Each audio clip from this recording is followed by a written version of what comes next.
Okay, so we have gotten rid of the army. Now the question is, do we attack the city directly or do we go first against this rebel general? I think we might want to take the city first because we're all about that money.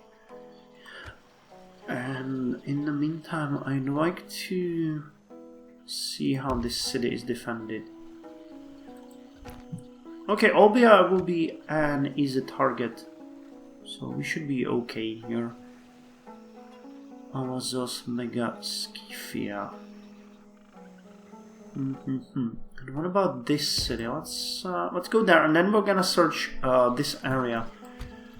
Now you should go here. There's another nation, if you remember, around here. Then there's Pontus here and one nation here. So we need to make sure that they are on our side. The alliance with Saurmata is actually extremely good for us, so I'm happy about that.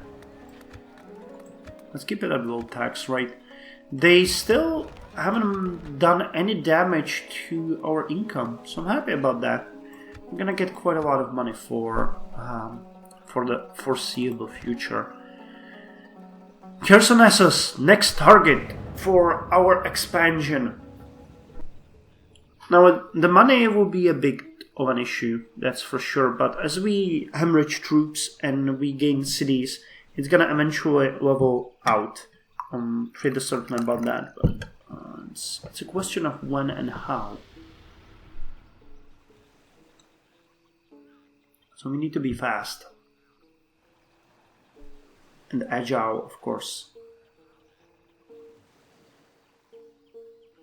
Marley is retreating. That's interesting.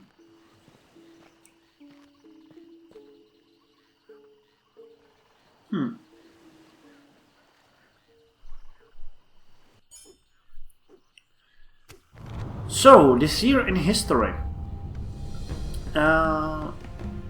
Oh, that's the same one about the calendar. Oh, this is the year in history. So, year in history 272 BC. Tabalkos is eponymous Archon of Athenae in this 504th year after the first Olympiad, the first year of the 127th Olympiad. Lucius Papirius Cursor and Spurius Carvilius Maximus are both elected to serve their second term as consuls at Rome in this 482nd year ab Urbe Condita. The inundation of the Nalos marks the start of the inundation season in late October and is reckoned as the 14th year of the Pharaoh Ptolemaios II Philadelphos. This is the 26th year of the Pontic Dynastia, reckoned from its founding by Mithridates Christus. Pelarchos' history begins with Pyrrhus' expedition in this year. Pyrrhus of Epirus leaves others to continue his war in Macedonia and loads his army on ships, and with the permission of Aetolians sails around their lands and puts ashore on the Peloponnesus. By the end of the year he will have proceeded to Megalopolis, then attacked Sparta itself after professing only good intentions. Bastard. After being unable to take the polis, defended mostly by women and a small band of Spartans. Instead of continuing his siege, he goes north to face an approaching army of Antigonus, and while fighting with them at Argos, he is slain. Antigonus finds himself in a much relieved position with the Epeirots pulling back from much of Macedonia. Cleon, the tyrant of Sicyon, is assassinated. A Carthaginian fleet sails to Taras but leaves without initiating any hostilities. Ptolemaios II achieves several victories in southern Anatolia, but Galatian mercenaries hired by Mithridates and Ariobarzanes are able to defeat a Ptolemaic force in central Anatolia and found the city of Ancyra after the battle. Late in the year, Ptolemaios II wins back much of coastal Syria, leaving the situation in the region much in his favor and peace soon ahead. That's kind of funny because when I was younger and we learned about Egypt, we always learned about the very ancient times of Egypt, but we never learned about the Ptolemaic dynasty, stretching all the way almost to Anatolia and beyond. Livius Andronicus comes to Rome. The Aqua Aniensis aqueduct is constructed under the supervision of the censor Curius Dentatus. Carvilius completes the final Roman victory over the Samnites, and Papirius takes control of part of Brutium and captures Taras itself. Triumphs take place in Rome, celebrating Carvilius and Papyrus over the Samnites, Hyrcanius, Bruti, and Tarentines. Perigenes of Alexandria won the Stadion at Olympia. Nicarchos at Elis won the wrestling competition, and Kratinos of Aigeira won the boys' wrestling competition. Glaukon of Athena won the Tetripon. I don't even know what that is.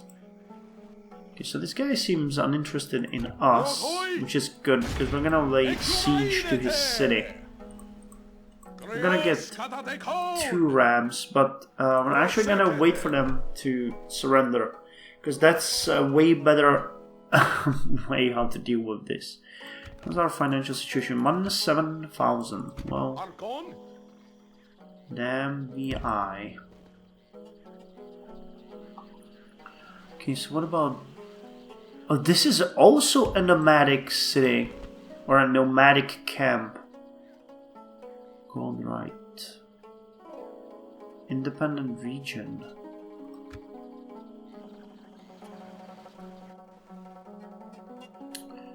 This is kind of weird. I'm kind of afraid of one thing. These border regions are usually important to the AI, so if we attack these nomadic camps, they might decide to turn on us and attack us very soon. There should be another city here, though, somewhere. So we'll see. Anyway, the first target is this one, then Olbia, and we'll see what we can do there. There was a lot of hostilities ceased this year, which is good. Are we suffering from devastation? No. Okay, income is at 4. So our diplomat can continue. We'll see if we can find the enemy here. We're quite active as far as the trade goes, so I'm happy about that. Much of our money comes from trade, actually. Taxes and trade and production. So let's end the 3rd turn. We have laid siege on Chersonesos, and we'll wait for them to break the siege by attacking us. I'm even open to them complete the surrendering.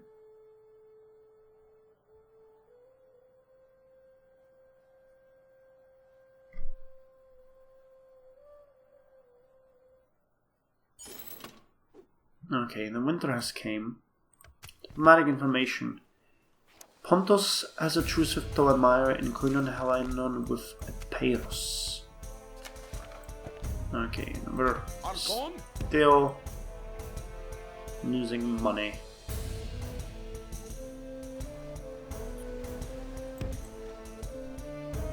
There should be a city here somewhere, but I can't see it. These are just minor settlements. This is Maiotis, that falls to this. This is Varustana, that falls to this rebel nomad camp. There's Taurike, which is part of Olbia, and Megalaskithia.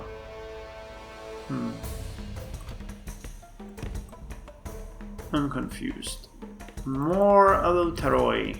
Rebels. So these guys still have 3 turns left. We'll give them the time they need to surrender, and we're going to continue burning turns, hoping to find out more about our future strategy.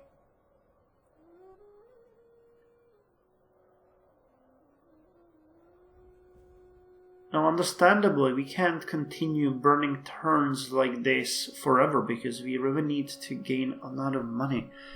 And my strategy is not working as I hoped it would.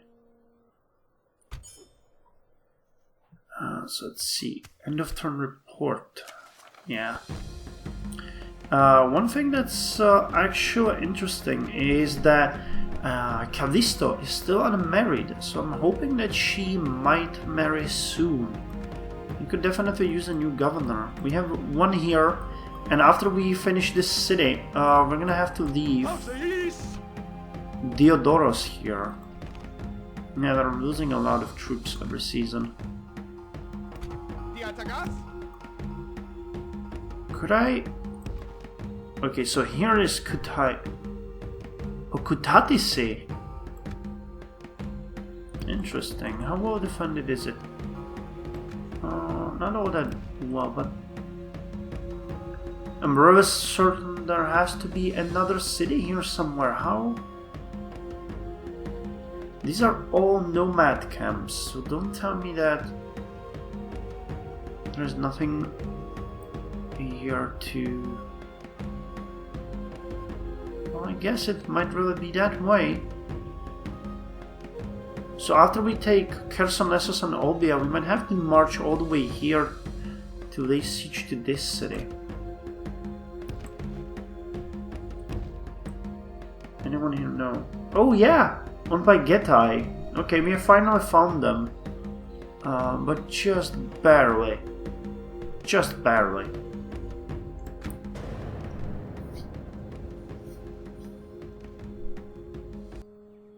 Why has the income from Pantikapayon dropped so much? It is now only 975.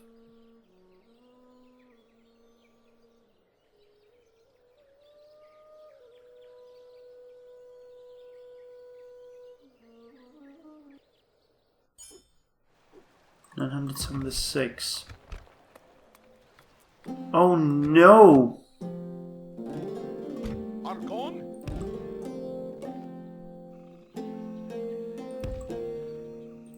Devastation.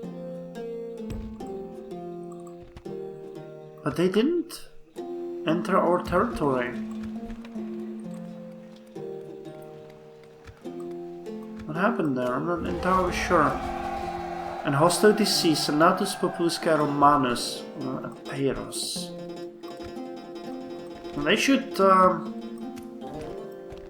drop soon, so if they attack us, we're gonna take the city and attack this guy, but god damn it. Well, let's see. Oh, I forgot about the diplomat. And he just found out some Getai people, so we're gonna try to strike a deal of trade rights with them. And then we're gonna send our diplomat down. Okay, so they're marching out to meet us. They actually have quite a big army. 1756 men, we have 2226 men. But we should be way stronger than they are, and well, actually, if we don't screw this battle up, it's gonna be easy. So, see you on the battlefield.